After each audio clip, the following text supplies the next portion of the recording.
Hello दोस्तों, आज हम नीट पीजी सर्जरी के सीरीज़ में आज रटने वाले हैं, क्योंकि पढ़ाते तो सब हैं, आपको कहीं ना कहीं से नोट्स मिल जाएगा, पर हम आज इस नोट्स को अच्छे तरीके से मेमोराइज़ करेंगे विद सम मेमोराइजिंग टेक्निक्स। ठीक है, तो मैं आज का टॉपिक स्मॉल इंटेस्टाइन स्टार्ट कर रही हूँ। तो स्मॉल इंटेस्टाइन में पढ़ते हैं। सबसे पहले मेमोरी टेक्निक के हिसाब से सबसे पहले हम क्या करेंगे, स्मॉल इंटेस्टाइन में जितने भी सब टॉपिक्स हैं उसको देखते हैं, इससे अवगत होते हैं, फैमिलियर होते हैं, तो अच्छे से हमें याद होगा। स्मॉल इंटेस्टाइन में पहला हमें पढ़ना है मैकल्स डाइवर्टिकुलम, बॉवेल्स डाइवर्टिकुलम पढ़ना है। फिर उसके बाद सुपीरियर मेसेंट्रिक आर्टरी सिंड्रोम पढ़ना है। ठीक है, फिर उसके बाद हमें पढ़ाई करनी है स्मॉल बॉवेल सिंड्रोम का।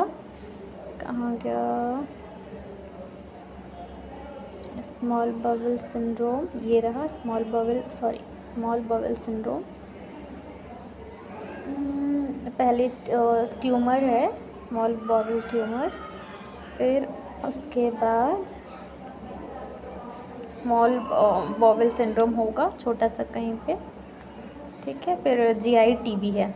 तो हमें 4 पॉइंट्स पढ़नी है, Meckel's diverticulum, bowel diverticulum, small bowel superior mesenteric artery syndrome, small bowel tumour, small bowel syndrome और जीआई टीबी पढ़नी है।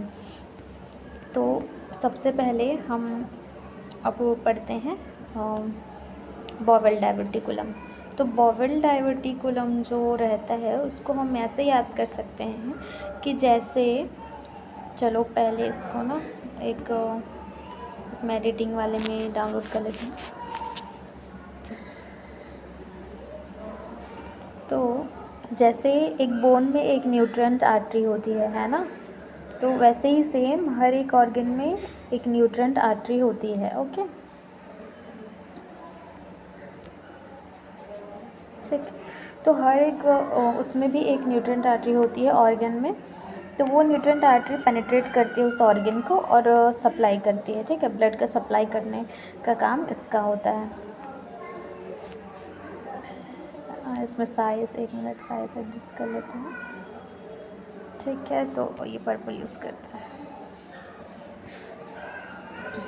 ठीक, तो इसी तरीके से क्या होता है मिजेंट्री, इसी तरीके से मिजेंट्री में भी एक न्यूट्रेंट आर्टरी होती है जो उस ऑर्गन को, जैसे कि मान लेते हैं ये कोई ऑर्गन है, ठीक है, तो उसको सप्लाई करेगी, उसको परफोरेट करेगी। हम लोग को याद है ना बोन्स में क्या होता है कि न्यूट्रिएंट्स आर्टरी जो रहती है उसको परफोरेट करके अंदर में जाके अंदर से सप्लाई करती है।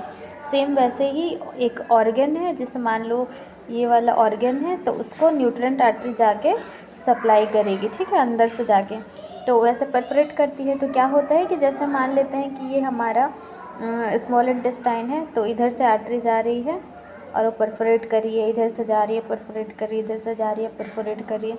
तो परफोरेशन करने की वजह से वहाँ पे परफोरेशन वाले एरिया में वीक एरियाज़ बन जाते हैं, और वही वीक वाले एरिया से, जैसे वीक वाले एरिया को दूसरे कलर से बनाते हैं, है ना, तो जैसे ब्लू बना लेते हैं, तो ये वीक वाले एरिया में से निकलने लगते हैं, बहुत सारे डाइवर्टिकुलम निकलने लगता है, तो इसी को हम लोग बोलते हैं बॉवेल्स डाइवर्टिकुलम।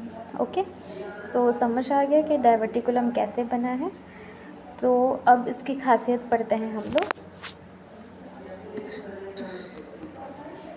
ओके, सो इसकी खासियत क्या है कि ये जो भी मैं बताई थी वो यहाँ पे बताया गया, सब म्यूकोसा और म्यूकोसा निकलने लगता है at the point of penetration of nutrient artery, जो कि वीकेस्ट पॉइंट होता है। ठीक है, अब देखते हैं कि तो अब इससे पता चल रहा है ना कि न्यूट्रिएंट ये वाले डाइवर्टिकुलम बचपन से नहीं है, वो वीक पॉइंट में ऐसे निकलने की वजह से बन गया है ये डाइवर्टिकुलम।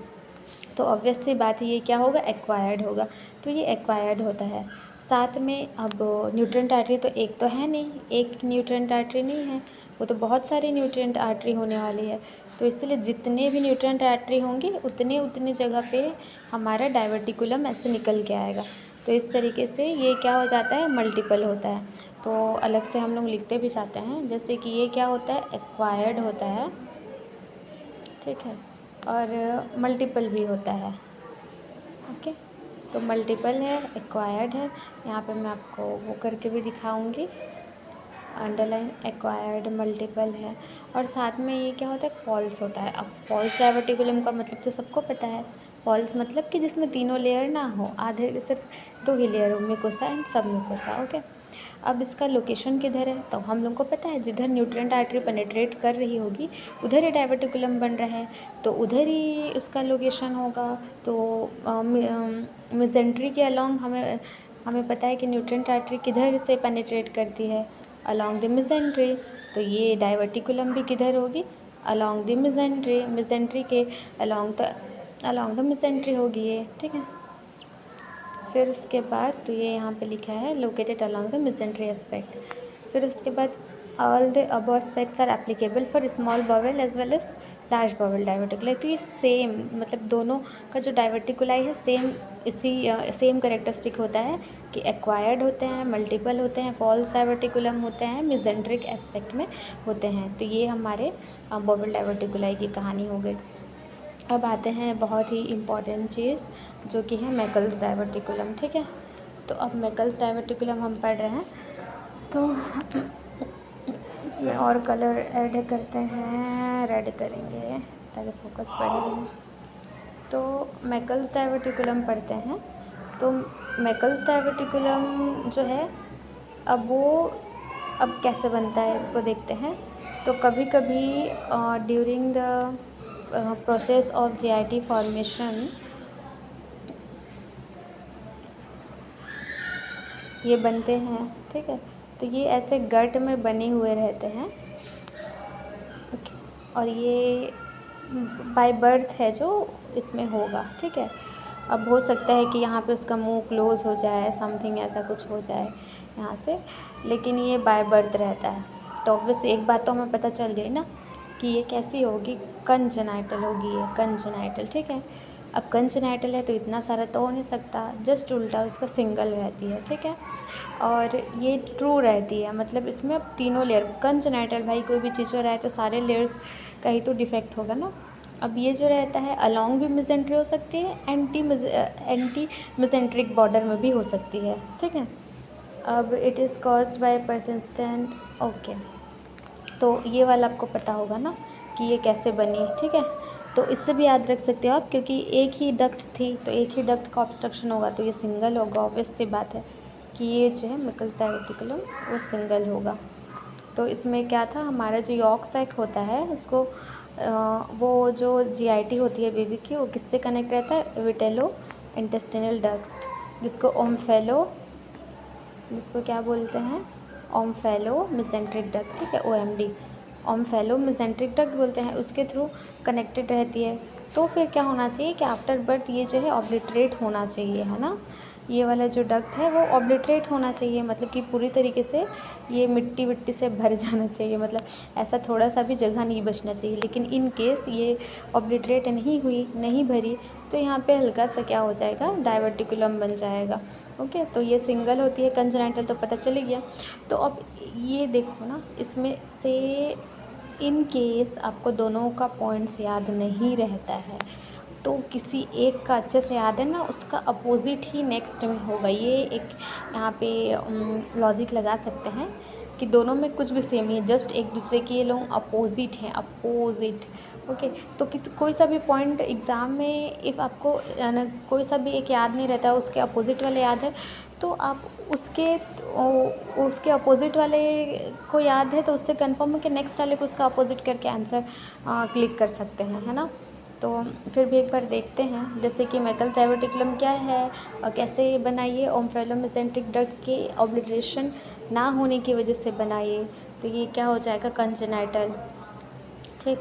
अब ये सिंगल ही होगा क्योंकि एक ही हमारे डक्ट थे, एक ही डक्ट का ऑब्लिटरेशन हुआ है तो सिंगल हो जाएगी। ये ट्रू है क्योंकि तीनों लेयर्स इसमें हैं, ओके। और ये साथ में अलॉन्ग द मेसेंट्रिक बॉर्डर भी हो सकता है और along against the mesenteric border भी हो सकता है।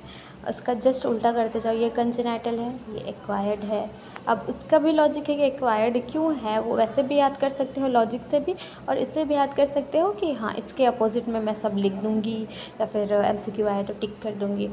तो एक्वायर्ड क्यों है, क्योंकि न्यूट्रेंट आर्टरी के वीकर एरिया में निकल जाता है। मल्टीपल क्यों है, जहाँ जहाँ न्यूट्रेंट आर्टरी वहाँ डायवर्टिकुलम बन सकता है। फॉल्स क्यों है, क्योंकि वीक एरिया से सब म्यूकोसा और म्यूकोसा निकलता है, और ये क्योंकि न्यूट्रेंट आर्टरी के पेनिट्रेशन वाली जगह पे बनती है, तो इसीलिए न्यूट्रेंट आर्टरी जिधर से जा रही है सप्लाई कर रही है उधर ही निकलेगी। तो क्योंकि nutrient artery along the mesentery supply करती है तो ये उधर ही निकलेगी। ओके, फिर नाउ अब ये हो गया, तो ये मैंने पूरा समझा लिया। एक चीज़ यहाँ पे समझने की ज़रूरत है, rule of 2। Okay, rule of 2, और ये तो मैं समझा दिया कि ये ट्रू लेयर है क्योंकि तीनों लेयर्स इसमें हैं। अब रूल ऑफ 2 देखते हैं, तो बहुत एकदम इसको रूल ऑफ 2 आप एनाटॉमी में भी फर्स्ट ईयर में पढ़े होंगे, ठीक है, लेकिन नहीं ये आपको याद होगा, ठीक है। जैसे कि बर्न के लिए भी रूल ऑफ 2 है, रूल ऑफ 9 है, जूल्स लॉ है, ये सब कुछ कुछ चीज़ें हैं। तो वो सारी चीज़ें आपको कुछ कुछ चीज़ें याद रहती नहीं, अब मैं आपको ऐसे याद करवाऊँगी कि आपको हमेशा याद रहेगा। तो सबसे पहले याद करो कि मैकल्स डायवर्टिकुलम को आपको रूल ऑफ 2 से ऐसे याद करना है कि एक कोई स्वान बैठा है, ठीक है, स्वान। अब स्वान का जो सिर है वो भी आपको कैसे दिख रहा है, वो भी आपको दिख रहा है 2 जैसा, है ना, ठीक है, तो वो भी आपको 2 जैसा दिख रहा है। तो इस तरीके से याद रखना है कि जब भी आप मैकल्स डायवर्टिकुलम को ऐसे याद कर रहे हो तो यहाँ पे स्वान बैठा है, ऐसा करके यहाँ पे बैठा हुआ है, ऐसे इमेजिन करो स्वान बैठा हुआ है डायवर्टिकुलम के पास में या फिर ऊपर में। अब इसमें क्या क्या चीज़ें हैं और कितने कितने चीज़ें हैं ये हम लोग को याद करना है। तो ये चीज़ याद हो गया। मैकल्स डायवर्टिकुलम में कौन सा रूल लगता है, रूल ऑफ 2। क्यों, क्योंकि एक स्वान बैठा हुआ है डायवर्टिकुलम के ऊपर, डायवर्टिकुलम के पास में। अब इमेजिन करो कि क्या क्या इसमें है, तो इसमें क्या है, 2% पॉपुलेशन में पाया जाएगा, ठीक है। आपको याद रहेगा कि पॉपुलेशन है, लेकिन ये डेटा को आप भूल जाओगे। तो वही सेम यही याद रखना है, क्या है, स्वान है, स्वान बैठा है डायवर्टिकुलम के पास में। तो कितने परसेंट पॉपुलेशन में, स्वान परसेंट मतलब 2% पॉपुलेशन में। कितने इंचेस दूर, 2 इंचेस। अब यहाँ पे इस चीज़ में यूनिट में आप कन्फ्यूज़न हो सकता है कि इंचेस होगा या फिर सेंटीमीटर होगा, ये वो समथिंग उस चीज़ में है ना। तो याद रखना 2 इंच मतलब कितना होता है, 5 सेंटीमीटर, है ना। तो यहाँ पे याद रखिए कि 2 सेंटीमीटर तो हो नहीं सकता, ठीक। 2 सेंटीमीटर कितना छोटा सा होता है, आपके एक फैलेंजेस, आपके छोटे छोटे, मेरे तो हाथ छोटे छोटे हैं, तो एक फैलेंजेस इतना, ठीक है। तो इतना छोटा सा डायवर्टिकुलम होगा तो वो उतना दिक्कत भी नहीं करेगा, तो वो ज़रूर किस में होगा, थोड़ा बड़ा होगा, तभी तो वो दिक्कत कर रहा है। तो बड़ा होगा तो वो इंचेस में होगा, ठीक है। तो और फिर उसके बाद 2 फीट है, ठीक है। तो 2 फीट जो है प्रॉक्सिमल टू ICI जंक्शन। तो ये इससे याद रखना कि फिट को फुट से, कि हम 2 कदम चल के गए, फिट को इमेजिन कर लो फुट से, 2 कदम चल के गए तो यहाँ पे स्वान बैठा था डायवर्टिकुलम के पास में। हम IC से इलियोसिकल जंक्शन से 2 कदम चल के गए तो हमने देखा कि यहाँ पे स्वान बैठा था डायवर्टिकुलम के पास में, मतलब 2 feet away from proximal junction, sorry 2 feet proximal to ileocecal junction. ये डायवर्टिकुलम मोस्टली प्रेजेंट होता है और लेस देन 2 इयर्स बच्चे में ही होता है। अब ऑब्वियस सी बात है ना कि कंजेनाइटल चीज़ है तो वो जल्दी डायग्नोज हो सकती है, तो वो लेस देन 2 इयर्स वाले ही बच्चे में होगा, कोई बड़ों में नहीं होगा। तो इस तरीके से आप स्वान से याद कर सकते हो मैकल्स डायवर्टिकुलम का रूल ऑफ 2, ठीक है, जिसमें हमारा हो जाएगा less than 2%, less than 2 inches, less than 2 foot बोल रही हूँ, फिट है याद रहेगा, लेस देन 2 इयर्स।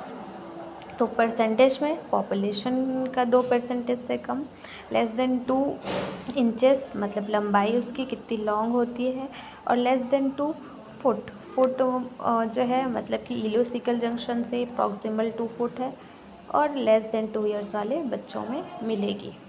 ओके, बहुत ही कचरा तरीके से लिख रही हूँ मैं, पता है मुझे, बट अभी मैं नोट्स का पूरा लिख के बताऊंगी तो टाइम वेस्ट होगा, इससे अच्छा मैं एक्सप्लेन ही कर दूँ। अब क्लिनिकल फीचर्स क्या होता है, ठीक है। क्लिनिकल फीचर्स पूरी तरीके से डिपेंड करता है कि ये जो डाइवर्टिकुलम है, उस डाइवर्टिकुलम के अंदर में सेल्स कौन से टाइप के हैं, ओके। तो सबसे पहले जानो कि डाइवर्टिकुलम को लाइन करने वाली सेल्स कितने प्रकार की होती हैं। तो अलग अलग कलर हम यूज़ करते हैं। तो गैस्ट्रिक जूस है ना, तो उसको येलो से चलो, तो इसमें रहते हैं गैस्ट्रिक, ओके। ये दिख नहीं रहा है, इसमें करते हैं। तो ये रहेंगे हमारे yellow yellow yellow yellow cells, yellow yellow cells, yellow yellow. तो ये गैस्ट्रिक सेल्स हैं, ठीक है, जो सबसे ज़्यादा होते हैं। तो हम उनको सबसे ज़्यादा येलो येलो बना देती हूँ। फिर उसके बाद आता है पैनक्रियाटिक। पैनक्रियाटिक को चलो ब्लू बना देते हैं। तो उसके सेकेंड मोस्ट पे ब्लू रहेगा, ठीक है।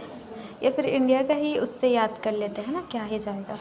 इंडिया का मैप तो हमको, इंडिया का सॉरी झंडा तो हम सबको याद है। तो सबसे ज़्यादा ऊपर वाले को ही कर देते हैं, ऊंचा है मतलब सबसे ज़्यादा। तो यहाँ पे गैस्ट्रिक म्यूकोसा आया, तो गैस्ट्रिक म्यूकोसा सबसे ज़्यादा भरा हुआ है, इमेजिन जस्ट। अब जो है नेक्स्ट वाइट भरा हुआ है, जो कि पैनक्रियाटिक है। तो इसको आप मान लो गैस्ट्रिक है ये, फिर पैनक्रियाटिक वाइट। अब ग्रीन जो है बहुत थोड़ा सा है, जो कि हमारा कोलोनिक है, तो थोड़ा सा। तो ये इमेज याद रख लेना है ना एग्ज़ाम में, तो ये आपको अच्छे से याद आ जाएगा कि ऊपर वाला तो मेरा गैस्ट्रिक है, ये वाला पी है मेरा। तो ऐसे लिखो जी पी और सी, जीपीसी। जीपीसी ऊपर वाला ज़्यादा, फिर उसके बाद पैनक्रेटिक, फिर कोलोन। तो इस तरीके से सेल्स रहते हैं। तो जाहिर सी बात है, जो गैस्ट्रिक सेल्स होंगे वो हमारा ज़्यादा क्या कराएंगे, एसिड सिक्रेशन। तो एसिड सिक्रेशन यदि किसी भी, जहाँ पे म्यूकोसा लाइनिंग के प्रोडक्शन ना, वहाँ पे कहीं पे भी एक्सपोज होगी तो क्या करेगी, अल्सर क्रिएट करेगी। तो इसीलिए अल्सर क्रिएट करेगी, और अल्सर क्या करना स्टार्ट करेंगे, ब्लीडिंग करेंगे। तो इसीलिए जहाँ पे गैस्ट्रिक म्यूकोसा प्रेजेंट होगी, वहाँ पे जो सिम्टम होगा वो क्या होगा, ब्लीडिंग, ओके। तो अभी लाइन टू लाइन में पढ़ देती हूँ। जैसे कि जीपीसी रहता है यहाँ पे लाइनिंग एंट्रिक म्यूकोसा का, सबसे ज़्यादा गैस्ट्रिक, फिर पैनक्रियाटिक, फिर कोलोनिक, ओके। फिर अब नेक्स्ट लाइन लिखा है गैस्ट्रिक म्यूकोसा सिक्रेट्स एसिड। तो हमें बताइए कि गैस्ट्रिक म्यूकोसा है तो उसका काम क्या है, सिक्रेट करना एसिड। तो वहाँ पे म्यूकोसल बैरियर तो होगी नहीं ना, अब आपके लार्ज इंटेस्टाइन में थोड़ी म्यूकोसल बैरियर होने वाला है।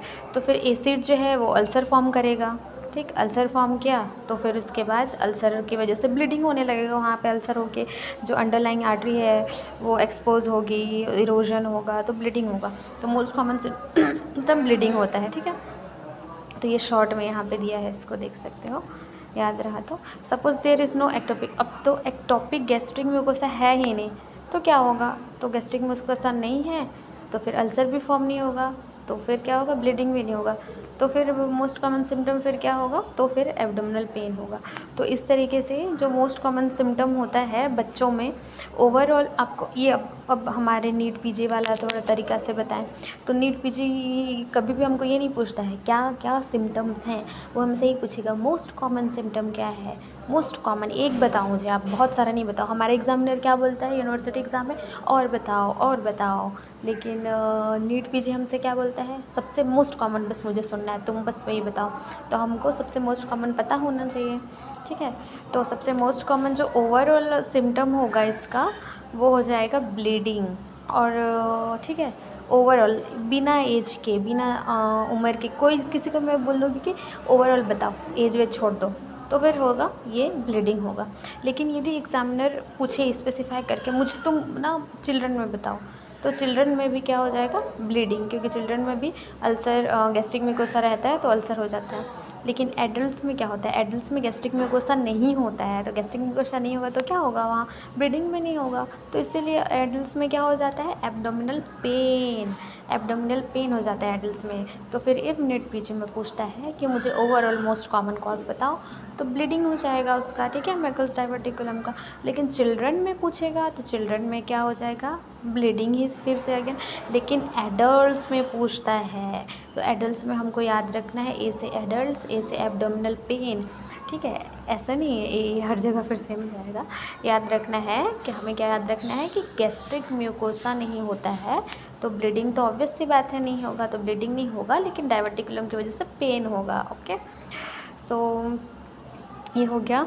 अब हम कॉजेज़ पढ़ते हैं कि डाइवर्टिकुलम में पेन क्यों होता है भाई एडल्ट्स को। ये डाइवर्टिकुलम तो चुपचाप अपना ऐसा बैठा हुआ है ना, तो फिर पेन क्यों हो रहा है, ठीक है। तो फिर उसके बाद causes of abdominal pain in adults बता रहे हैं। तो भाई साहब बात ये है कि मिड गट वॉल्वुलस हो जाता है। क्यों? क्योंकि चलो एक डायग्राम से बताती हूँ मैं। तो यहाँ पर आपका यॉर्क सैक मतलब इधर अम्बिलिकस है, इधर पेट तरफ हमारा बाहर जब पैदा हो गया तो यहाँ से आधा डक्ट ऑब्टरेट हुआ है, आधा नहीं हुआ है, ठीक है। तो अब यहाँ पे जो डाइवर्टिकुलम है वो अटैच रहता है हमारे अम्बिलिकस, जो कि पहले यॉर्क सैक था उससे, और इसी के अराउंड क्या करता है, मस्त घूमर घूमर घूमर घूमर, ठीक है।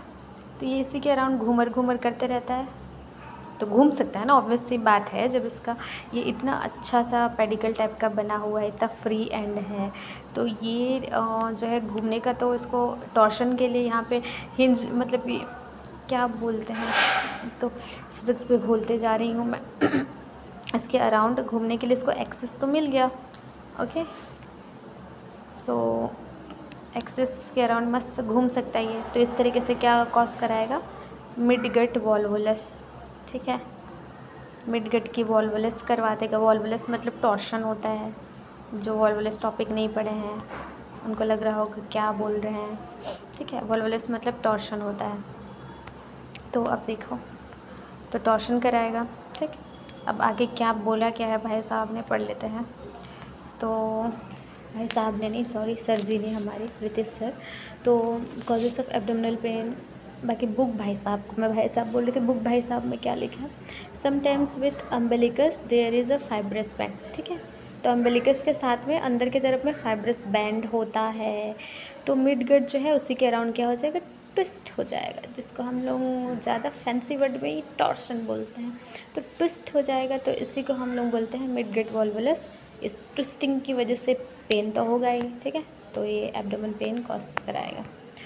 अब चलो नेक्स्ट कॉज क्या हो सकता है और, तो इंटुससेप्शन। इंटुससेप्शन क्या होता है, एक लूप का, हमारे जो एब्डोमेन का एक लूप है वो अपने ही दूसरे लूप में क्या हो जाए, घुस जाए, ठीक है। ये मेरा बहुत ही ख़राब है, I am so sorry. Imagine ये एक ऐसा था एब्डोमेन का लूप, और अब ये कैसा है, अब ये वाला पार्ट इसमें घुस गया इधर,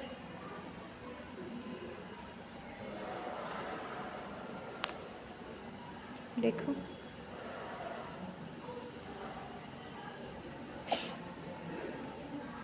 कुछ समझ आ रहा है।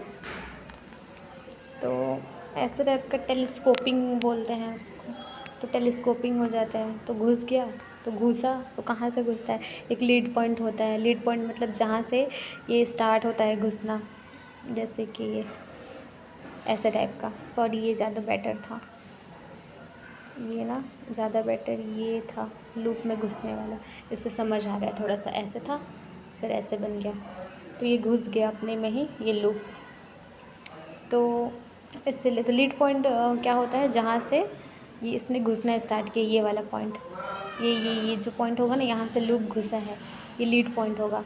तो जो डाइवर्टिकुलम होता है ना वो लीड पॉइंट का काम करता है, मतलब वहाँ से स्टार्ट होता है घुसना, ठीक है। तो इस तरीके से वन लूप ऑफ जो बॉवल है वो दूसरे लूप में घुस जाएगी, ठीक है। इंटरसेप्शन का मतलब ये होता है, this is known as intussusception, और ये भी पेन कराएगा, ठीक है। आपको कुछ याद नहीं करना है, बस आपको ये टॉपिक याद करना है, पेन क्यों हो रहा है, क्योंकि आपको ऑलरेडी पता है कि वॉल्वुलस क्या होता है, वॉल्वुलस ही ये समझाया है यहाँ पे, ठीक है। तो आपको ऑलरेडी पता है वॉल्वुलस क्या होता है, इंटरसेप्शन क्या होता है।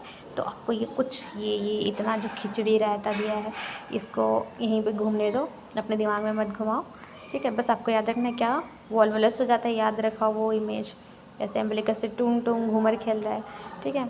फिर नेक्स्ट अब इमेजिन करो कि लूप से आपस में घुस गए तो उसकी वजह से भी पेन हो सकता है, तो इंटरसेप्शन याद रखो। फिर नेक्स्ट डाइवर्टिकुलाइटिस है ये मेनली, यहाँ पे शायद मिस प्रिंटिंग हो गया है। तो ओके चलो, तो अब डाइवर्टिकुलाइटिस तो समझ गए ना, 3 कॉजेस हैं जिसकी वजह से पेन होता है। हमारा वॉल्वुलस, ओके, वॉल्वो याद रख लो, जो वॉल्वो बस में बैठे हैं याद रख लेंगे आराम से। फिर इंटरसेप्शन,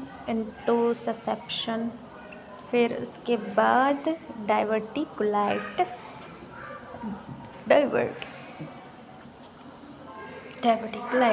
ओके। सो यहाँ पे ये भी दिया है, किसी को लग रहा हो कुछ छूट रहा है इसको भी पढ़ देते हैं। डाइवर्टिकुलाइटिस आइटिस से समझ जाओ कुछ इन्फ्लामेशन हो रहा है, तो इन्फ्लामेशन ऑफ डाइवर्टिकुलम, ठीक है, जो कि लीड क्या करेगा, जहाँ भी इन्फ्लामेशन हुआ मतलब लड़ाई धड़ाई वॉर हो रही है बॉडी में, पेन क्रिएट करेगा, ठीक है, इन्फ्लामेशन हो रहा है। और कभी कभी जो पेशेंट है, अब ये यहाँ पे समझने वाली बात है, तो यहाँ पे कान खोल के सुनो, ठीक है। अब कभी कभी जो डाइवर्टिकुलाइटिस यहाँ पे भी हो रहा है, आइटिस यहाँ पे भी हो रहा है, इन्फ्लामेशन यहाँ पे भी होगा, आपको बहुत ज़्यादा दर्द, ठीक है। तो वो सेम दर्द जो रहता है वो कैसे होता है, जस्ट लाइक अपेंडिसाइटिस के जैसे ही, सेम टू सेम उसी के साइंस एंड सिम्टम्स वगैरह, वो प्रेस करने वाला जो होता है मेक बर्निश साइन, ये वो समथिंग सब चीज़ें यहीं पे सेम। जो क्लिनिशियन है वो कंफ्यूज हो जाएगा, वो तो बोलेगा कि अरे अपेंडिसाइटिस हो गया, ठीक है। तो और क्योंकि हमारे पास तो कुछ है नहीं अपेंडिसाइटिस के डायग्नोसिस के लिए कुछ एग्ज़ामिनेशन टेस्ट है ना, मतलब उसको प्योरली आइडेंटिफाई करने के लिए वो क्लिनिकल बेसिस पे होता है।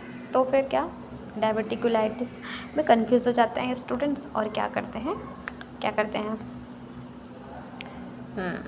कर देते हैं कन्फ्यूज़न, और वो खोल देते हैं उनका पेट। अब पेट खोल के वो तो सोच रहे हैं कि इसको तो अपेंडिसाइटिस है, खोल के देखे तो क्या हो गया, अरे अपेंडिक्स तो एकदम ठीक है, तो अब क्या करें, ये सिम्टम्स किसका था। तो फिर जिसका दिमाग रहता है, जो पढ़ा है नोट्स डॉक्टर प्रीति सर का, जो सर्जरी पढ़ा है किसी भी नोट से, तो वो क्या करेगा, वो देखेगा 2 feet proximal to ileocecal junction. क्योंकि हमने क्या पढ़ा था रूल ऑफ 2 में, जल्दी बताओ, रूल ऑफ 2 में हमने पढ़ा था कि 2 फीट जो प्रॉक्सिमल होता है इलियोसिकल जंक्शन से मैकल्स डाइवर्टिकुलम, तो उसी का सूजन तो नहीं हो गया कहीं, है ना। तो 2 फीट इलियोसिकल जंक्शन के आसपास में हमें पूरी छानबीन करनी है कि ये अपेंडिसाइटिस नहीं था, मैं इतना गलत कैसे हो सकता हूँ, मैंने उसका पेट खोल दिया और अब मुझे कुछ मिल नहीं रहा है, तो कहीं डाइवर्टिकुलम तो नहीं है। तो जाके देखो डाइवर्टिकुलम को खोजेंगे, तो इसीलिए after clinically diagnosing the patient जो है, जब ओटी में लेके जाते हैं, उसका एक्सप्लोरेशन किए, अपेंडिक्स नॉर्मल दिख गया, तो फिर इस केस में जो स्मॉल बॉवेल है उसको एग्ज़ामिन करते हैं हम लोग, मैकल्स डाइवर्टिकुलम है कि नहीं, उसके लिए उसका सूजन है कि नहीं, उसके लिए तो इलियम को भी एग्ज़ामिन करते हैं, ठीक है। तो इलियोसिकल जंक्शन के अगल बगल आगे पीछे दोनों तरफ हमें 2-2 फीट क्या करनी है, खोजबीन करनी है, मैकल्स डाइवर्टिकुलम की खोज, भारत की खोज नहीं, मैकल्स डाइवर्टिकुलम की खोज, कहाँ तक 2 फीट तक इलियोसिकल जंक्शन से, even if the appendix look normal. अब सुनो, मेन चीज़ यहाँ पे आता है डिसाइड करने के लिए, ओके सर्जन्स, ओके क्लिनिशियंस, तो यहाँ पे आता है इन केस, ठीक है, अपेंडिक्स तो नॉर्मल है, ठीक है। तो अब आता है कि यार इफ़ मैं यहाँ पे इंसिजन देके क्लोज कर दूँ, जब अभी तो अपेंडिक्स ठीक है, अब जब रियल में उसको दिक्कत होगा, अपेंडिक्स का सूजन होगा, और जो जिस क्लिनिशियन के पास उस टाइम वो जाएगा, ज़रूरी नहीं है मेरे पास ही है, तो उस टाइम वो जाएगा, तो वहाँ पे इंसिजन को देख के तो जो क्लिनिशियन उस टाइम, जो सर्जन होगा उस टाइम, उसको तो ये लगेगा ना कि इसकी तो अपेंडिक्स की सर्जरी हो गई है ना। तो फिर तो वो तो नहीं निकालने वाला, वो सोचेगा कि अपेंडिक्स तो नहीं है, तो और कुछ होगा सोचेगा। तो फिर उसको मिसकन्फ्यूज़न ना होकर के बेचारे उस इंसान के डिसीज़न का भला करके हम यहाँ पे एक अच्छा पुण्य का काम कर लेंगे। हम क्या करेंगे, चलो एब्डोमेन तो खोल ही दिया, तो अपेंडिक्स को निकाल दो, रिमूव कर दो, ताकि बेचारा उसको कन्फ्यूज़न ना हो। जो है वो है, इंसिजन दिख रहा है अपेंडिक्स का, मतलब राइट इलियक रीजन में, तो फिर उसके बाद या फिर राइट हाइपोकॉन्ड्रियम में, तो आप तो चलो अपेंडिक्स को निकाल ही दो, है ना, ताकि उसको भी कन्फ्यूज़न ना रहे और अपेंडिसाइटिस उसको आगे कभी हो ही ना हो। ठीक, तो ये डिसीज़न लेना है। और इफ़ आप गलती कर देते हो अपने जीवन में, होप सो आपके जीवन में गलतियाँ कम हो, पर इन केस आप गलती कर देते हो अपने जीवन में, तो फिर उसके बाद उसका पश्चाताप भी करके अपेंडिक्स को रिमूव कर देना, ताकि आपके जो आने वाले क्लिनिशियन या फिर सर्जन होंगे उनको मिसलीडिंग ना हो, उनको कन्फ्यूज़न ना हो। ये एडवाइस है। चलो, हो गया जोक शोक। अब आगे बढ़ते हैं इन्वेस्टिगेशन पे। तो इन्वेस्टिगेशन जो होगा, ओके, इन्वेस्टिगेशन ऑफ चॉइस जो होगा वो होगा हमारा मैकल्स डाइवर्टिकुलम का टैक पर टेक्नेटेट, इसका नाम है जब याद रखना, पर टेक्नीशियम यूज़ होता है। फिर एमसीक्यू में पर टेक्नीशियम नाम का कोई भी चीज़ सेम लग रहा हो तो उसको लगा देना भाई, ये नाम ही इतना, प्रोनाउंसिएशन इसका इतना हार्ड है। ठीक है, ठीक है, टैग पर टेक्नेटेड, ठीक है, अब खुद से ही प्रोनाउंस कर लो। तो टैग पर टेक्नेटेड जो रहता है, ये इन्वेस्टिगेशन ऑफ चॉइस है मैकल्स डाइवर्टिकुलम के लिए। इसमें पर टेक्नीशियम का यूज़ करके हम लोग जो है गैस्ट्रिक म्यूकोसा को खोजबीन करते हैं। ठीक है, एक्टोपिक गैस्ट्रिक म्यूकोसा की खोजबीन करती है ये। और यदि ये नेगेटिव है, ठीक है, this will be negative if the patient does not have, हाँ, इसका मतलब ये है कि उसके पास एक्टोपिक गैस्ट्रिक म्यूकोसा नहीं है। यदि टैग पर टेक्नेट टेस्ट नेगेटिव आता है, मतलब कि एक्टोपिक गैस्ट्रिक म्यूकोसा नहीं है, उसको अल्सर नहीं हो सकता, उसको ब्लीडिंग नहीं हो सकता, उसको क्या होगा, एब्डोमेन पेन। ओके, अब in such case the investigation of choice for diagnosis एंथ्रोकाइलेसिस। अब ठीक है भाई, मान लेते हैं कि टैग पर टेक्नेटेड नेगेटिव आ गया, तो ज़रूरी थोड़ी है कि नेगेटिव आ गया तो भी उसको जो है मैकल्स डाइवर्टिकुलम हो, और कुछ भी तो हो सकता है ना। मतलब कि अब ज़रूरी थोड़ी है कि टैग पर टेक्नेट नेगेटिव आया तो उसके पास गैस्ट्रिक म्यूकोसा नहीं है और फिर भी उसको मैकल्स डाइवर्टिकुलम, और भी तो कुछ हो सकता है। तो इफ़ ये नेगेटिव आ जाता है तो नेक्स्ट चॉइस हमारा क्या होगा, एंथ्रोकाइलेसिस। तो पहले हम लोग करेंगे टैग पर टैग, ये पॉजिटिव आता है तो बधाइयाँ, आपका पॉजिटिव आया है, आपका मैकल्स डाइवर्टिकुलम में गैस्ट्रिक म्यूकोसा है, सॉरी बधाइयाँ नहीं, सो से। और इफ़ आपका नेगेटिव आया है तो दो चीज़ हो सकता है, क्या हो सकता है कि उसके में गैस्ट्रिक म्यूकोसा ना हो, नो गैस्ट्रिक म्यूकोसा वाला एमडी मैकल्स डाइवर्टिकुलम, या फिर अदर चीज़ हो सकती है ना, कुछ अदर चीज़ें होंगी। तो इसलिए उस केस में हमारा क्या होगा, एंटेरोसाइक्लिस इसका diagnosis of choice, investigation of choice हो जाएगा। अब इन्वेस्टिगेशन उसी को ही 2 डब्बे में हम भर दिए हैं। जो लोग तुरंत मतलब जो लोग नहीं, आप लोग इस सेकेंड टाइम रिवीजन करेंगे तो यहाँ से मेरे बकवास कम सुन के ये 2 डब्बे को जल्दी से पढ़ लेना, पर टेक्नीशियम एंड एंटेरोसाइक्लिस। ओके, या फिर हम ही रिवीजन में बकवास कम करेंगे और इन डब्बों पे फोकस करेंगे। अब ट्रीटमेंट, तो 2 सिचुएशन है ना, कि या फिर अल्सर, या फिर जो गैस्ट्रिक म्यूकोसा है वो एकदम हेल्दी हो, या फिर गैस्ट्रिक म्यूकोसा के आसपास में यहाँ अल्सर बना हो, है ना। तो अब दोनों सिचुएशन को बना लेते हैं। ये हेल्दी है मेरा सेकेंड वाला, तो हेल्दी है तो मैं क्यों बेकार में छेड़छाड़ करूँ मैं बॉवेल की तरह, तो मैं बस डाइवर्टिकुलम को रिमूव कर दूँगी। इन केस अनहेल्दी है तो मैं जहाँ पे अल्सर है उस वाले पार्ट को भी कट कर दूँगी, तो मैं पूरा रिसेक्शन कर दूँगी। तो सीख के लिए, तो फिर इफ़ हेल्दी है तो क्या हो जाएगा, डाइवर्टिकुलोटॉमी, ठीक है, डाइवर्टिकुलोटॉमी। और इफ़ अनहेल्दी है तो रिसेक्शन। अब रिसेक्शन कर दिए आप किसी सेगमेंट का, ठीक है, तो छोड़ तो नहीं दोगे ना, एनास्टोमोसिस तो करना पड़ेगा ना, दोनों को जोड़ना पड़ेगा। तो वही है रिसेक्शन एंड एनास्टोमोसिस। रिसेक्शन करके एनास्टोमोसिस भी करना, ऐसा सर्जन मत बनना जो रिसेक्शन करके छोड़ दे। क्यों? क्योंकि मैंने पढ़ना भूल गया था एनास्टोमोसिस सर्जरी के बुक में। ओके, तो वही लिखा है यहाँ पे, यदि पेशेंट का अल्सरेशन नहीं है, if patient is Meckel diverticulum with healthy means there is no ulceration, तो उस केस में हम लोग क्या करेंगे, यहाँ लिखा है, तो उस केस में हम डाइवर्टिकुलोटोमी कर देंगे। सिर्फ मतलब एक्सेशन करना है डाइवर्टिकुलम का, और फिर छोटा मोटा बचा कुछ पार्ट है उसमें एनास्टोमोसिस कर देना है। और यदि अल्सर है तो फिर बेस का भी रिसेक्शन करना है, डाइवर्टिकुलम और पार्ट ऑफ बॉवेल जहाँ जहाँ पे अल्सर है उसको निकाल के फिर एनास्टोमोसिस कर देना है। ठीक है, अभी डाइवर्टिकुलम जो रहते हैं ना, उनकी कुछ खासियत है, 3-4 खासियत है, तो इनके बारे में थोड़ा सा पढ़ लेते हैं, जो कि यहाँ पे पॉइंट्स में दिया है, लाइन टू लाइन बताती हूँ। Incidentally detected Meckel diverticulum during elective surgery should be removed in all patient up to 80 years of age. अब मान लेते हैं कि किसी की किस्मत बहुत अच्छी है, उसका डाइवर्टिकुलम चुपचाप अंदर में छुप के बैठा हुआ है, कुछ दिक्कत कर ही नहीं रहा है, तो नहीं पता चलेगा ना सर्जन को, अंतर्यामी तो नहीं है, या फिर हमारे आँख में एक्सरे मशीन तो नहीं लगा है ना किसी को देख के जाँच डाइवर्टिकुलम है नहीं है। ठीक है, किसी और सर्जरी के लिए आया, इलेक्टिव कोई और सर्जरी हुआ, इंसिडेंटली मेकल डाइवर्टिकुलम दिख गया तो निकाल दो, यही करना है, दिमाग ख़राब नहीं करना है ज़्यादा सोच के। तो 80 साल तक हम लोग आराम से, बुढ़ों में, बच्चों में, जवानों में, सब में इंसिडेंटली भी डिटेक्ट हो गया मेकल डाइवर्टिकुलम तो निकाल दो, बात ख़त्म। Okay, if it is left untreated there is increase risk. अब क्यों निकालना है? क्योंकि इफ छोड़ देंगे ना तो हो सकता है कि आगे चल के कुछ कॉम्प्लिकेशंस हो जाए, उसमें फंस जाए, खाना वाना कुछ भी हो जाए, तो कॉम्प्लिकेशंस को ही प्रिवेंट करने के लिए इफ़ कुछ शांति से बैठा भी हुआ है तो भी 2 थप्पड़ मार के मेकल डाइवर्टिकुलम को बाहर निकालो। ठीक है, अब मेकल डाइवर्टिकुलम को पूरा निकाल ही दो बाहर।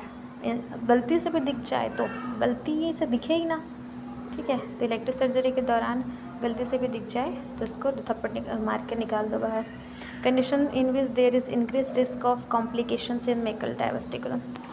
अब इसको ना आप इजी MCQ में क्रैक कर लोगे, क्योंकि कॉम्प्लिकेशंस को ही कॉम्प्लिकेट करके बनाना है। आपको क्या करना है, ये सीधा साधा डाइवर्टिकुलम मस्त बना था, आप उसके मुंह को ही बहुत पतला कर दो।